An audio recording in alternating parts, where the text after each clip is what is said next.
Alright, welcome to another video on problem solving with a real world situation.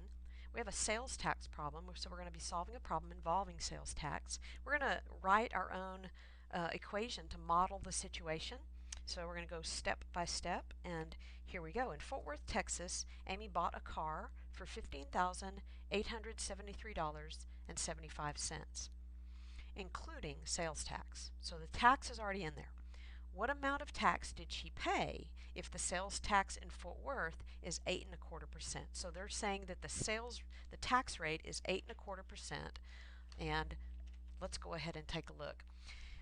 We know that when we buy an item, right, the purchase amount or the cost of the item ends up being the tag amount, or whatever the item sells for, plus tax, and then we get a total, right?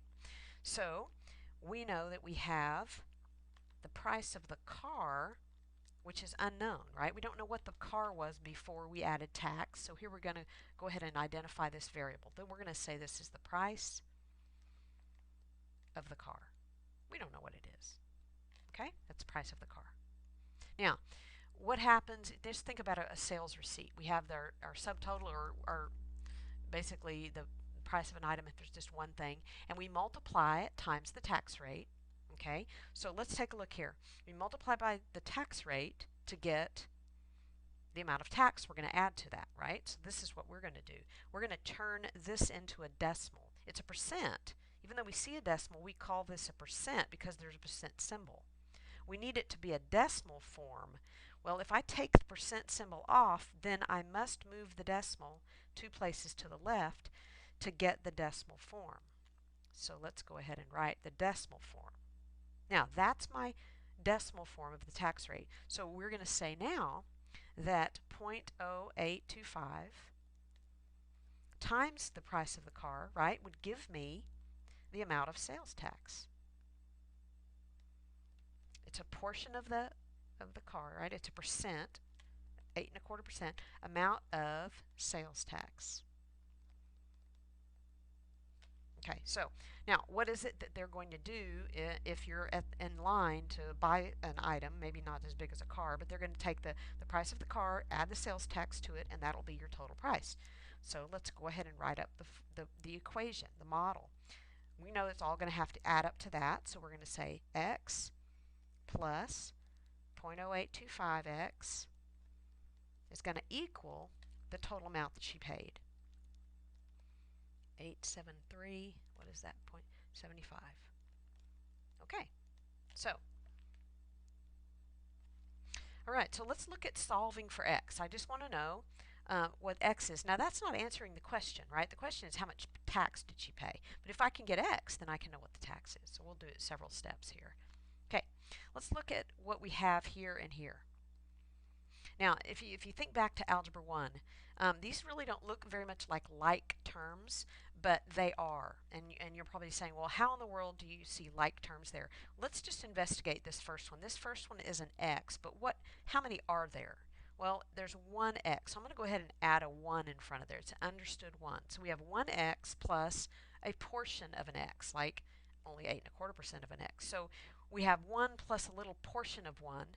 And so those are both x's. We call those like terms. And so guess what we can do to like terms? Well, we can add them together. So you know this, right? If you had 2x plus 3x, you would know that that's going to give us 5x. It's no different. It's just the numbers look a little bit different. So we're going to go ahead and say 1x plus 0.0825x is 1.0825 x's. Easy. Okay, so I'm going to put this over here. So we're going to think that, right? And that's the same thing as this. Okay, so let me go ahead and get caught up here. $15,873.75. Now we're just going to continue to solve for x. So here we go. Divide by 1.0825. Divide by 1.0825. Division property of equality, right? We talked about that on a previous video. So now if I divide that on my calculator, here's what I'm going to get. $14,663 and is that? 97 cents. That's a 9. Okay? Now, have we answered the question? Well, heavens no. But indirectly, we have, because the difference between this amount and this amount is the sales tax. So let's just find the difference and we'll be through. We'll be finished. 15,873.75. Take away the amount of the car before tax, and that's going to give us this, $1,209. This is just tax, right? That's a lot of money for tax, but all right, we're glad it's not any more than 8.25% here in Fort Worth, Texas. Okay, so there we go. We have $1,209.78. How could we double check and make sure that's right? Well, we could do this. We could say, at any point in this, we could say, okay, well, this right here, let me highlight this in yellow. This right here is our formula, right?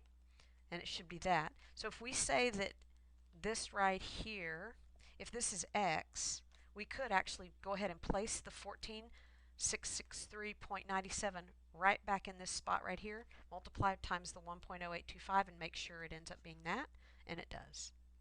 All right, thanks for watching.